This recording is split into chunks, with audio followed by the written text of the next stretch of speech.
So what we're going to do today is talk about the UC Atlas of Global Inequality. I'm going to talk for a few minutes about giving a sense of the mission or the vision. Suresh Lodha, one of my colleagues from computer science, will talk a bit, introducing a number of people, talking about the capabilities of our atlas. And then I'm going to talk a bit more about some projects we have planned. And finally, we're going to talk about a conference which we're organizing for December. The project is really a student-based project that's trying to map global inequality in order to help illuminate the processes and the causes of global inequality. Let's go. Do we have this first one? Yes. So it's a combination of visualization, mapping, summarizing research, and trying to explain the background to some of the issues involved in global inequality. Google has recently acquired Gapminder, which we think is an amazing piece of work, amazing set of animations. We've not tried anything quite as ambitious as that, though we're learning from Gapminder. What we're trying to do is to provide an introduction illuminating inequality for intermediate users, students, journalists, maybe some researchers, maybe some policymakers. The atlas has been built through student labor, so it's a bit variable. But we think we've got a pretty good scheme, and you'll be hearing some of the students talking about the project as we go along. The project is backed by 6 of the 10 campuses of the UC system, which means that we have an advisory board and some input from several other campuses. But an awful lot of the work gets done at UC Santa Cruz. Hopefully that will change over time. So we're going to go through some of the features. Before we do that, I'm just going to mention a couple of interesting little insights emerging from the Atlas work. Here's an early graph of the sort that Gapminder has animated, of gross domestic product along the bottom, life expectancy up the side. What we're interested in is that we can show some shed some light on some of the outliers. So there are interesting outliers on both sides. Sri Lanka and China have life expectancies way above what you would expect for their level of economic development. We're pretty sure this is because of a history of public action that reduced inequality, land reforms and food subsidy programs, food support programs, and state anti-poverty programs.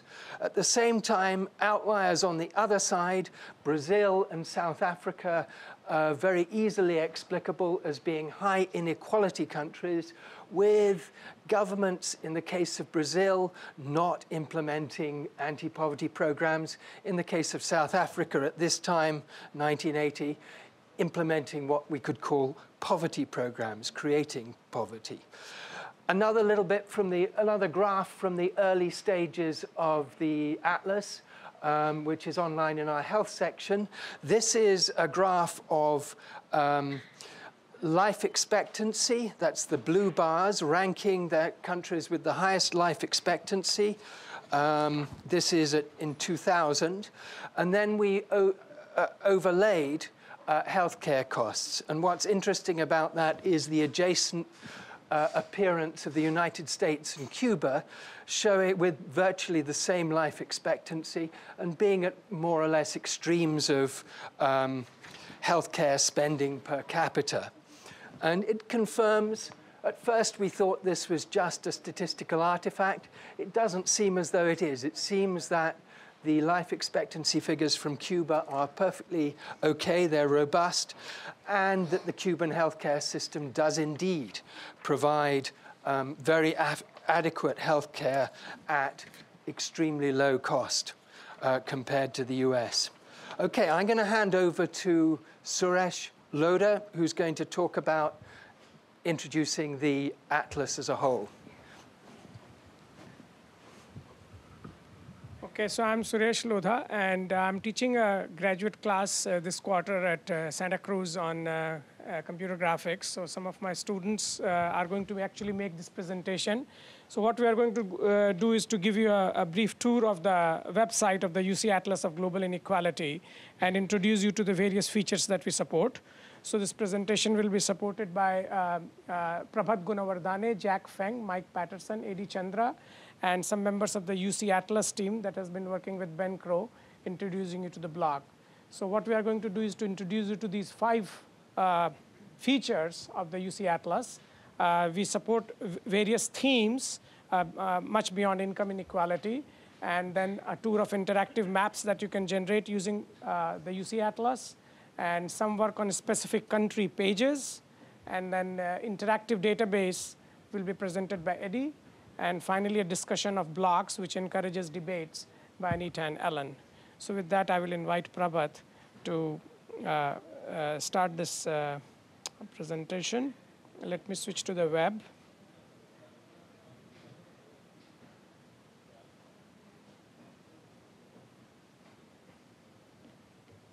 Yeah, I will get to that. Yeah, I'll get to a URL.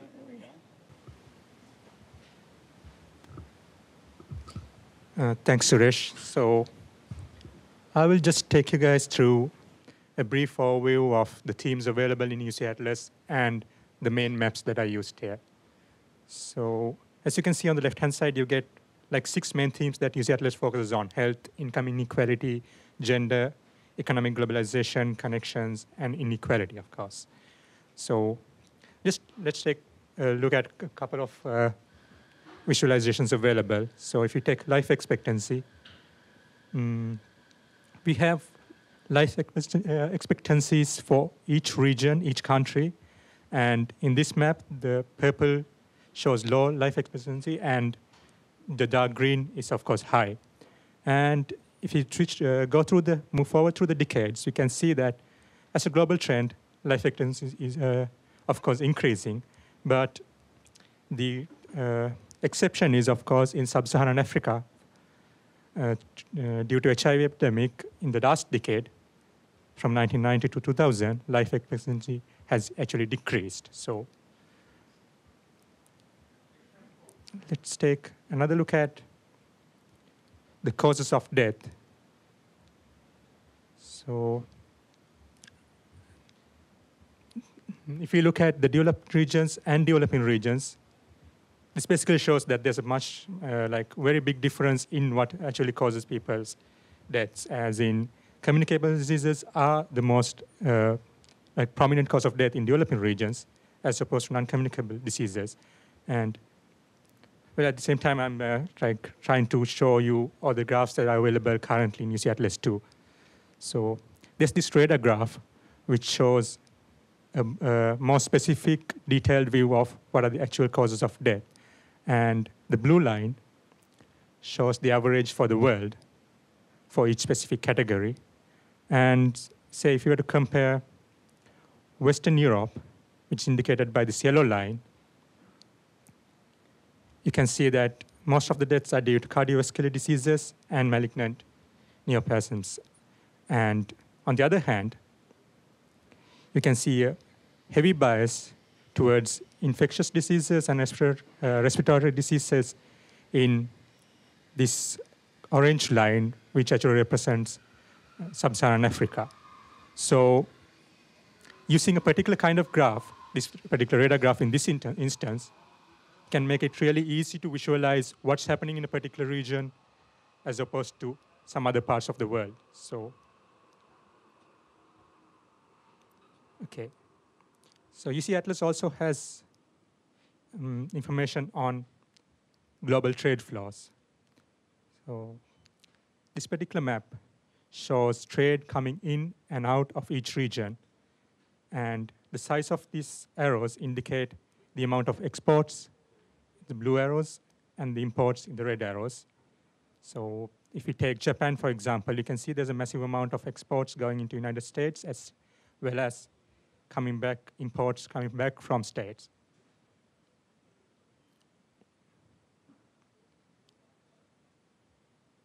Okay, and finally, I'm just going to show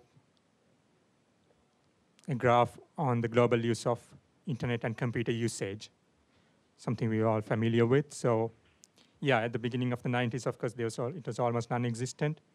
But globally, of course, number of internet users is growing exponentially. But at the same time, the growth itself is not universally equal. This is in 2001.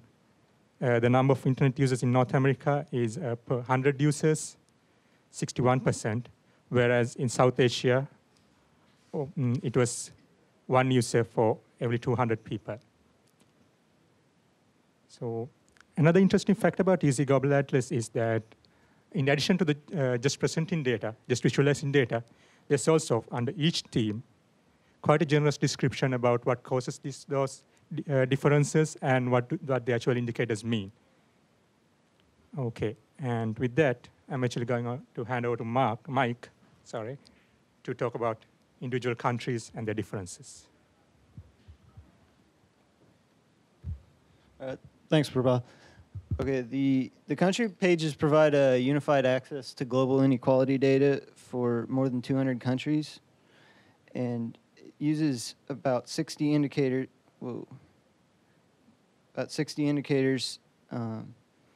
Over decade intervals from the years 1960 to 2000. And this data is visualized using bar charts and time series graphs, and it also uses, and you can also compare with other countries using bar charts and tables. So if we're interested in how New Zealand did during those years, we navigate to that country, and we're given some overview text, and we're also given a bar chart of some health indicators for the year 2000. And we can see that for life expectancy, the New Zealand ranks 18th out of 196 countries that were polled. And for infant mortality, they ranked 165th out of 191 countries polled. And groups of indicators are divided into categories that are accessible on the left-hand side. We're going to check out population and migration. And you'll see that we're given a new bar chart with some indicators that are relevant to this category. And we're also given a table of indicators that shows the actual data points. We can graph this data by clicking on the link. And for this one, we can see that New Zealand's steadily becoming more urbanized as time goes on. And you can also see that the world in the blue line is following a similar trend.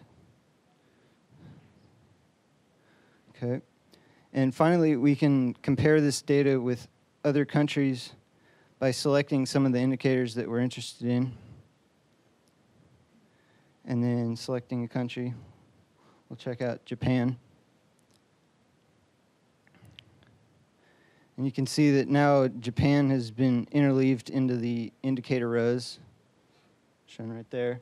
And the bar chart's been updated with side-by-side comparisons of New Zealand and Japan. And now I'll turn over the mic to Eddie to discuss the interactive databases. Jack. Oh, excuse me, Jack.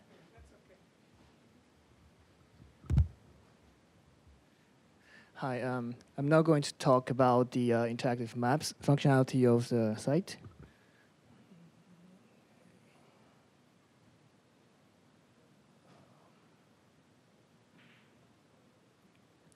Okay, so from the home here, you go to Inequality and Growth.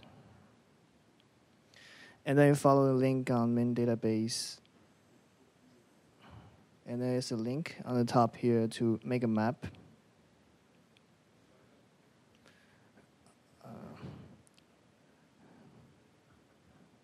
So let's try an arbitrary indicator now.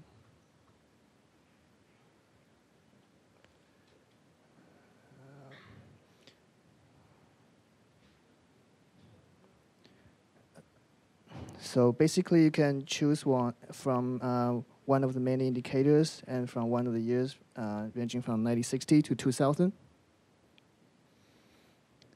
Okay, so Here it shows a global inequality map, which compares different countries over one single indicators in a specific year.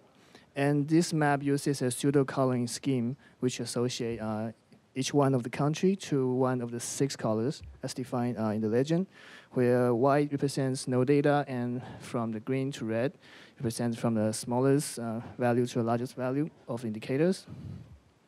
And the user can choose to change either one of the indicator or the year or both, and the map will be updated interactively. So that's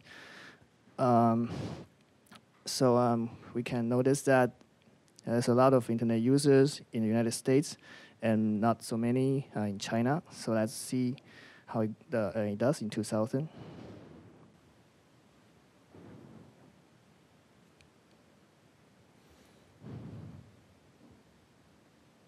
So here the indicator is remain constant and the year has changed. And you can see there's a large increase in internet user in China over the 5-year span from 1995 to 2000. And also you can keep the year constant and try to compare with another indicators. So let's try mobile phone users.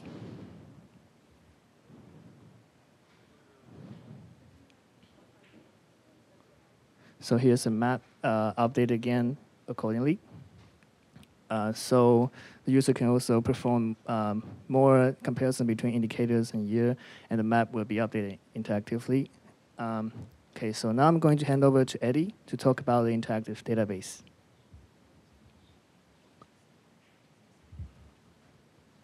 So thanks, Jack. So hi, everyone. I'm Eddie Chandra.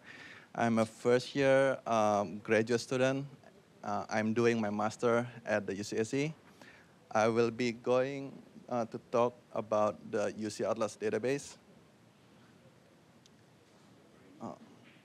To go to the database, we just follow the database link right here.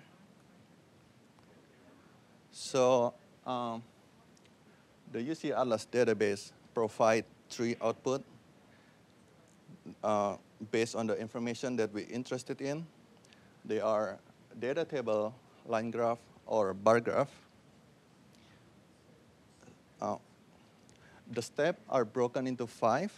The first step, we choose the area that we're interested. On the left side, we can see that the area are grouped into countries, and then geographic region, economic region, or it lists everything. So you can either scroll and choose the area that you want, or you can type the name of the area if you know in this box. So I will go ahead with choosing United States. And then I will go over Canada.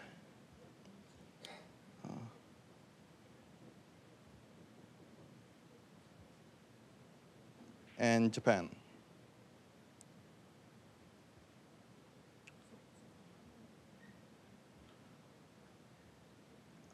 Okay, so the next step is we choose the indicator, and they also group into economic, education, gender, health, population, technology and media, or everything. So let's say we are interested in the birth rate, and that should be in the health category, and we click the right arrow. And then the third step is the data years. They can be by decade, every 5 years, or yearly. And it began from 1960 up to 2000.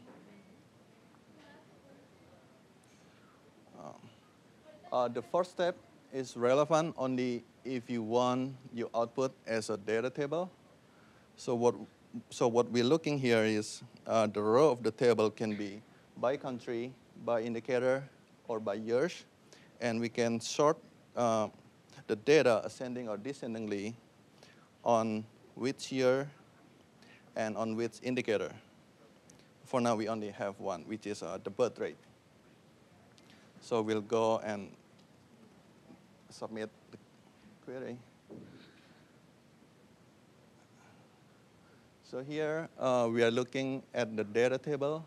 The row are country, as we specified before, and one of the column, which is 1960, are sorted ascendingly,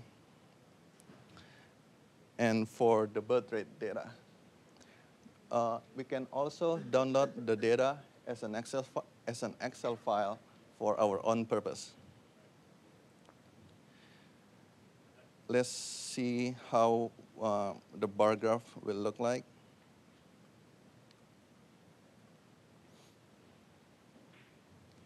So here, what we're looking is the horizontal axis are country, and the vertical axis are the birth rate data. And the color represent the year for the data.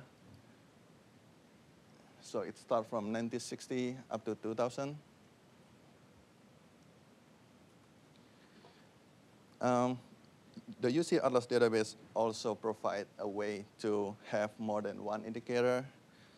So if you're interested, let's say in economic, and we choose the trade indicator, and I want maybe just on a particular year, you can also do that. So I'll choose 1990, and we'll do a line graph instead. Okay. So what we're seeing here is the row. I mean the horizontal axis are the same, our country. The left vertical axis showing the birth rate data, and the right vertical axis is showing the trade data. And the black line is showing the birth rate data for each country, and the blue line is showing the trade data for each country. So the UC Atlas database is very easy to use and powerful, and that's all I can say about it. And the next topic, Alan and Anita are going to talk about the weblog of the UC Atlas database. UC Atlas. Thanks. So my name's Anita. I'm an undergraduate student along here with Ellen. If you want to share.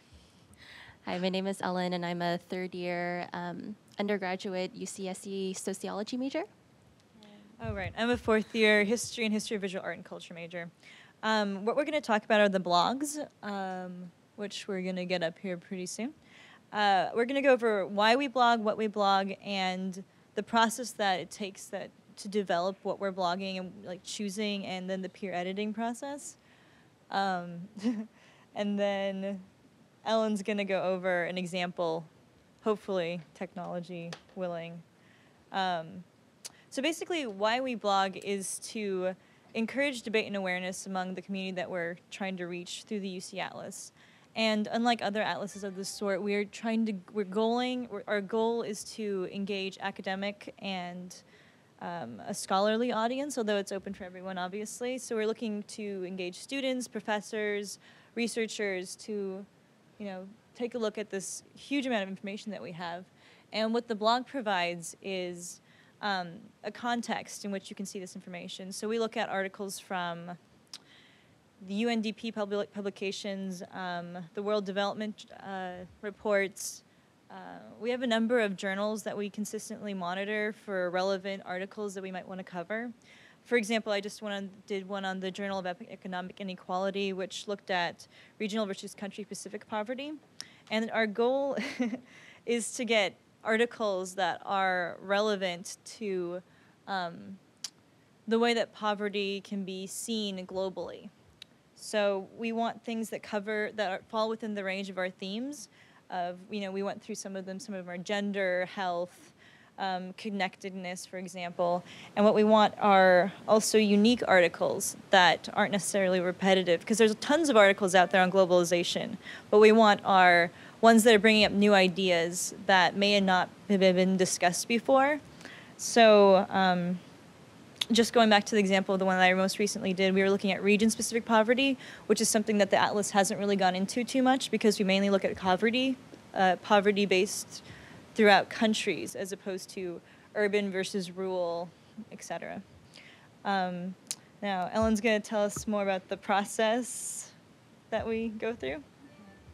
Well, oftentimes we meet weekly and we meet to discuss what articles we believe are relevant, and then we assign people to read various articles, and then afterwards we spend time to summarize them and summarize key points that, again, would be easy for intermediate users, such as undergraduate students or just journalists. We try to see if they have both unique and relevant concepts to what we want to offer to the UC Atlas. And as you can see above here, we have different themes of economic globalization, gender health, income inequality, and region inequalities. And then I guess I'll go over an example of one that I wrote personally about the world distribution of household wealth by Davies, Sandstrom, Shorrocks, and Wolf. I try to begin by summarizing the key points, and oftentimes we look for things that have good visualizations. As you can see, this one has various comparisons of countries in bar graph form. And I just list a lot of easy bullet points. And such as this graph, which is showing different wealth across different regions between rich and poor countries. And I think that by doing this, this makes it a lot easier for us to help them understand, us to help our intermediate users understand global inequality. And we link our sources here. And we also allow users to comment on what we have blogged. And so we make it very interactive. So. Yeah, there we go. Okay, thank you. That's good. You get us back. Okay, what I want to do in the remaining 10 minutes or so is to talk about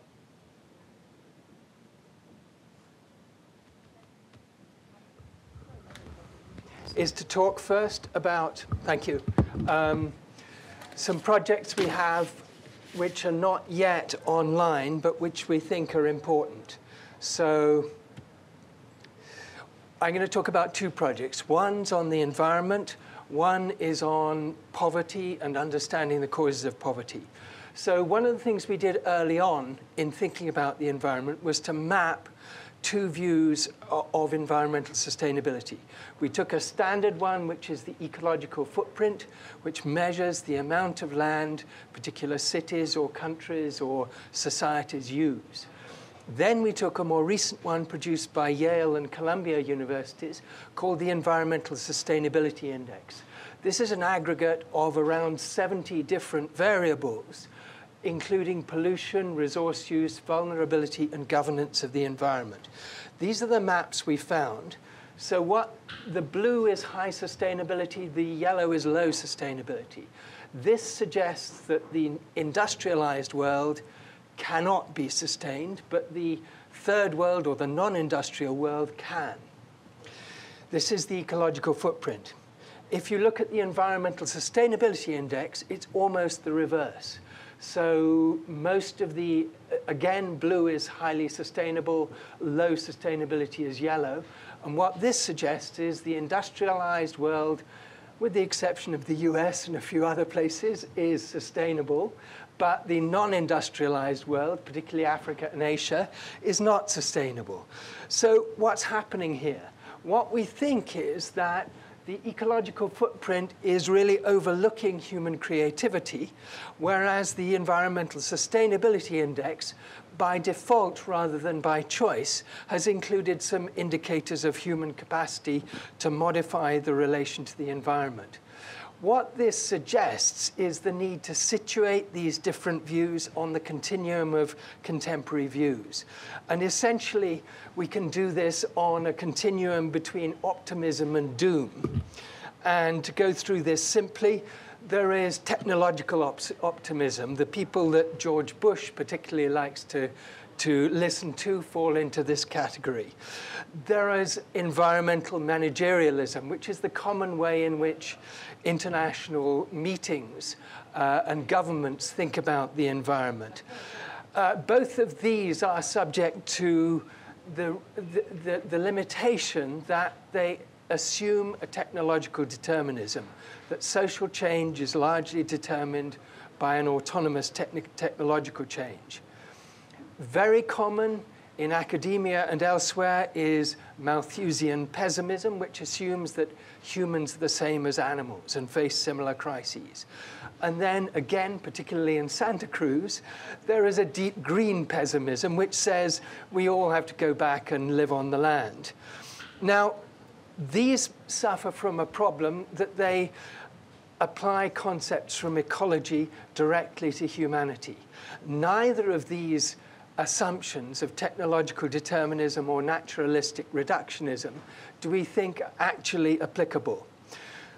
One of the main reasons why the assumption that we're the same as animals doesn't apply is that humans are different. Humans have what some people call emergent powers. Our ability to speak and our ability to coordinate and our ability to reflect upon what we do, all of those things make us different from even the most advanced animals. As a result, we think that there's a reality ahead on the environment which goes in between this range of different positions of thinking about human relationship to the environment. And we think that the Environmental Sustainability Index, again, though they didn't do it consciously, is managing to negotiate between the two extremes of doom and optimism and between the fallacies of technological determinism and naturalistic reductionism.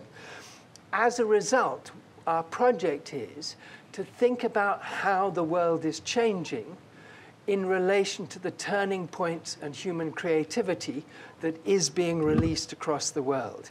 So here, for example, is a mapping of energy intensity. It's quite a famous graph produced by two very important third world environmentalists back in the 90s. And there are two things. What this is showing is energy intensity, which means the amount of energy used per unit of economic output. And what we see is hopeful. It's not actually a complete picture. It's not energy use, which continues to climb in all these places.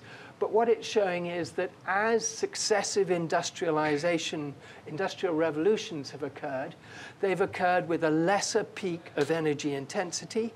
And after each peak, those societies have tended to reduce the energy intensity of their manufacturing.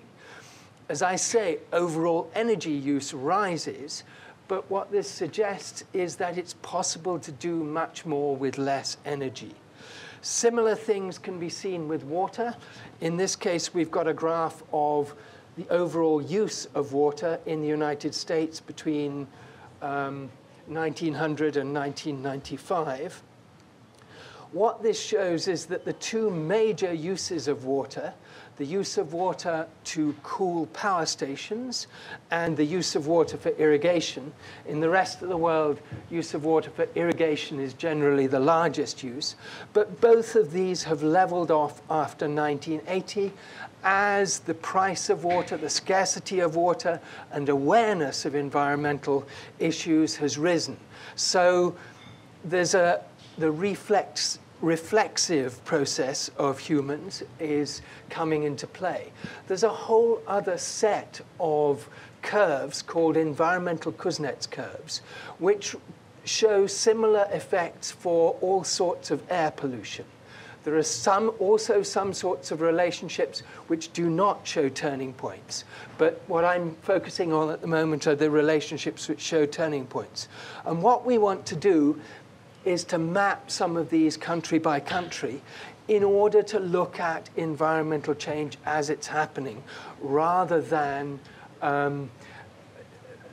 either the unreasonable optimism or the unreasonable pessimism of different positions at ends of the set of views on the environment. So this is a project that's underway. We've made a little bit of progress, but not a lot. I'm going to turn again to a different project, which is about poverty. I've done some work and written a paper on the how global statistics have been collected and what the gaps are in global statistics. Basically, global statistics start with merchants' account books in the Middle Ages. Then monarchs come along and they can see that they can gain power and authority by showing how much wealth and how much trade there is in their country. That's the beginning of statistical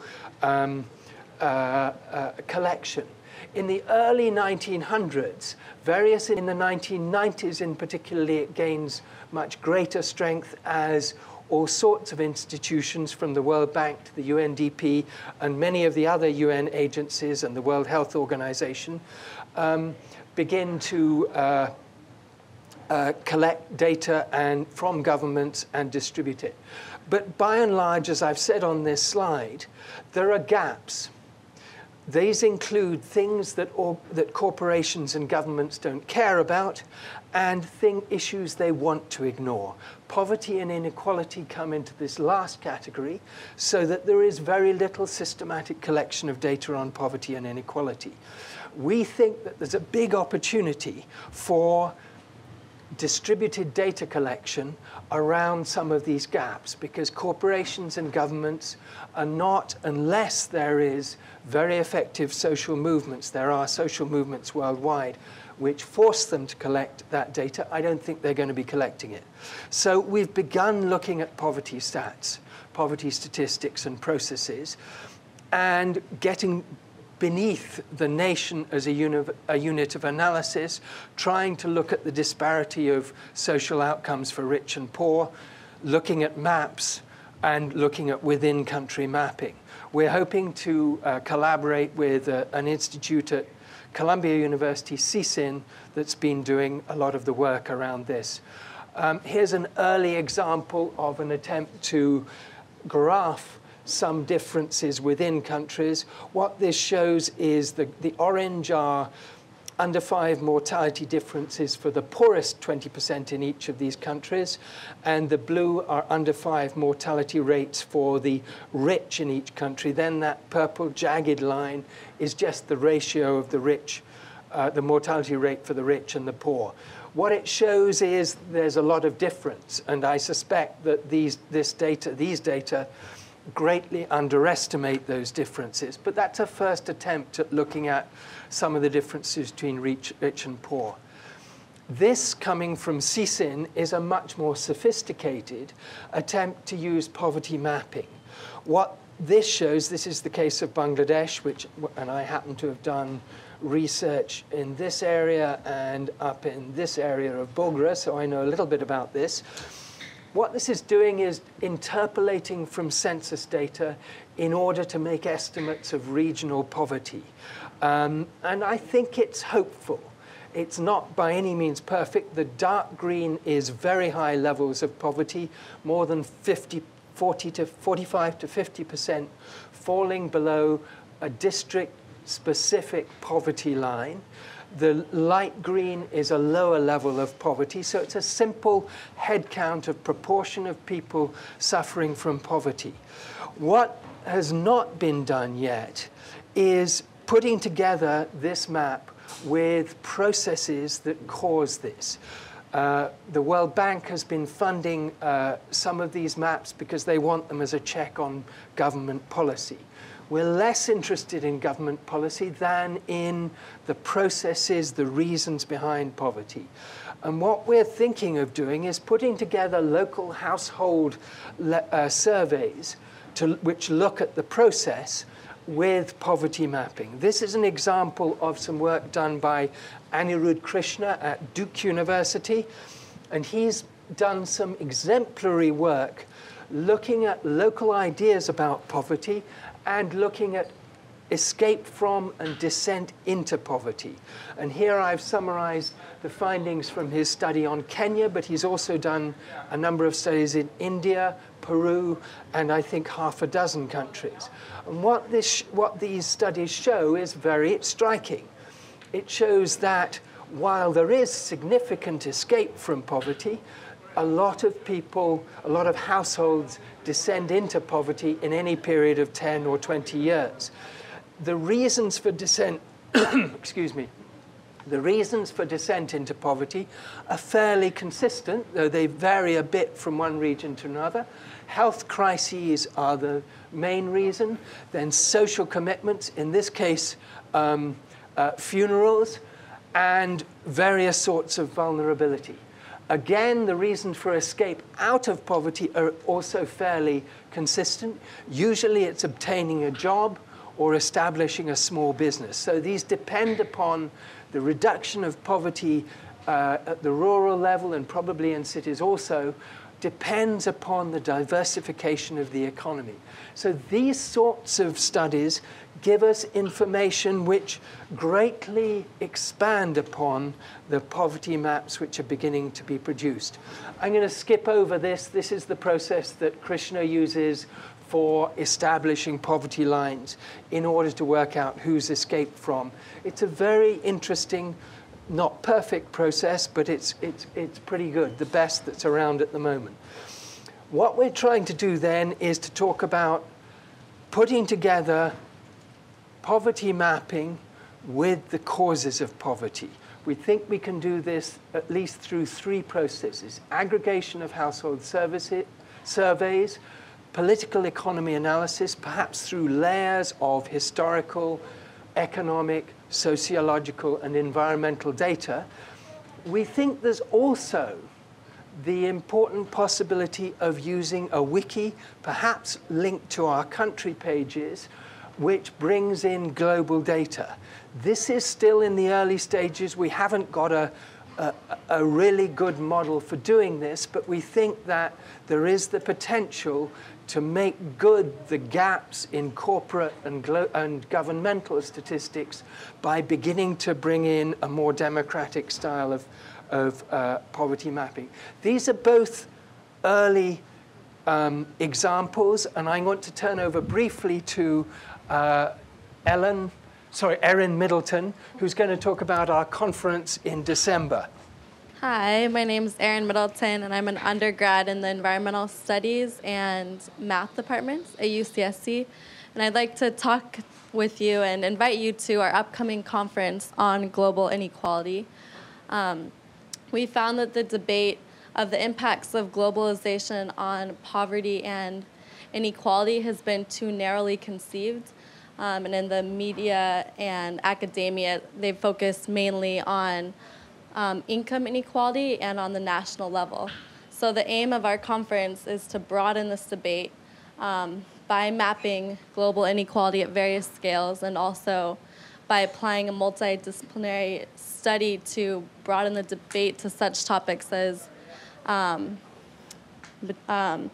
wealth inequality, health, and migration inequality. So the speakers, we have some listed here, will include Goran Thurborn from Cambridge University, Tony Sharrox from UN Wider, and Nancy Birdsall from the Center for Global Development. And in addition, we'll be commissioning papers that will be used in a few different classes in the fall at UCSC. And at the end of the conference, we'll be publishing an atlas and also having online presentations available. We're really looking forward to it, so thanks. All right, let me wind up by just mentioning two challenges that we have. This project has been sustained by voluntary student labor and small grants. It's fairly difficult to sustain, but we think it's important because it has the possibility of aggregating the brainpower of a whole university and the university sector. We think it also has the possibility, as I've tried to gesture towards, of bringing direct and democratic data gathering in the way that Wikipedia and a number of other projects have shown. So these are the challenges, but I think the project is going quite well, and in the autumn, we're going to have 3 classes working on different commission papers, producing visualizations for the conference in December. So thank you all for listening. And we're happy to take questions.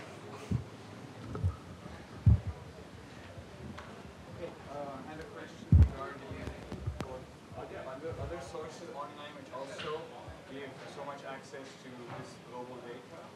Yes, there are. They're mostly not very user-friendly. We noticed that the World Bank's database has adopted an interface very similar to the one we put in 2 years ago. So they've improved their database, perhaps in response to ours. Yeah, and we have done a study of a number of websites which discusses global inequality and been as aware of them, and Gapminder, Nation Master, World Bank poverty websites. So there are some websites which has those data sets as well. What we're hoping to do is to load data from many different sources. We've run out of money to do that at the moment, so we only have one set of data up. But in principle, our database enables us to load many different sources. Yeah. Second question, now analyzing the data is difficult because there's so many different options you can choose. For example, when you show, okay, this country, this kind of a metric, etc., bar graph. Have you considered automatically looking for interesting trends, in the sense letting computers figure out, oh, there's a correlation between That's a project that we are just actually beginning to formulate, the machine learning and pattern recognition, both for pattern recognition and anomaly detection, etc. So we haven't done that, and to the best of our knowledge and belief, none of these other websites have done it either. So that's the direction in which we are beginning to move. It's a good question. Thank you. That's a very important subject, I think. So I wanted to ask if you also think about the possible solutions for this problem, or about reasons why this development occur. For example, because of certain top management decisions and big companies or so. Sorry. Can you repeat the question? Yes, can you? Let me. Well, the question is have we thought about solutions to the problem of inequality and the issues of changing governmental and corporate decisions that lead to inequality? Is that a reasonable summary? Yes. Well, certainly we have, and certainly that's an underlying goal, is to try to get towards that. But the reality is that there aren't very simple solutions. So what we're doing is building up some background, some understanding, and we hope we'll get towards some solutions. If we have, as I've sketched out, the possibility of global poverty maps that have processes as well as outcomes, then we think it's possible that we can begin to say, this is the cause here. We did an initial exercise on Uganda. I had an undergraduate student doing a thesis looking at poverty maps for Uganda and building in household surveys. And what we could see at the end of that was war was a cause of poverty for large areas. There were other causes in other areas. So we're plodding towards that goal. Does that answer your question? Yeah. Okay, great. Yes? How much of your data is made up of the core census data? And is there any concern with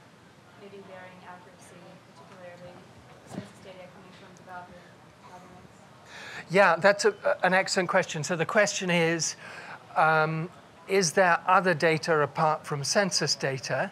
And are we interested in verifying the accuracy of the data that we get? Is that a fair summary?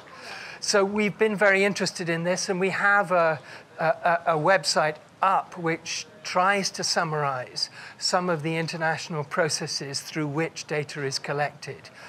And we think we've got the best summary of it. It's not as detailed as probably is needed, but what I think it suggests for us is that there's lots of errors. There are processes in various international agencies to try and reduce those errors. There are systematic problems to do with questions that are asked and omissions. And there is an enormous reliance on census data. So there's very little apart from census data. So one of the advantages of a global reporting system would be to try and bring in other sorts of data. So that's not a very good answer, but a beginning of an answer. Do you want to add to that? Does that meet your... Yeah, I can understand, like, it's just enormous challenges when there's nothing else beyond census data to work with. What's happened is that over the years, particularly since the Second World War, international agencies have developed relationships with government where they lay down some more or less agreed guidelines for what they want, and then they collect the data, sometimes coercively, sometimes less coercively. And the quality of the data is then subjected to various checks and comparisons, which are by and large transparent. So, for example, some of our students believe that the data may be systematically biased or systematically manipulated. We think that's less likely than the omissions that happen and the errors that happen. But we're getting some sense of how the data is collected, but there's enormous opportunities for collecting better data.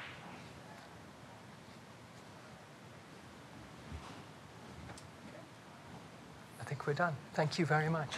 Okay, thank you.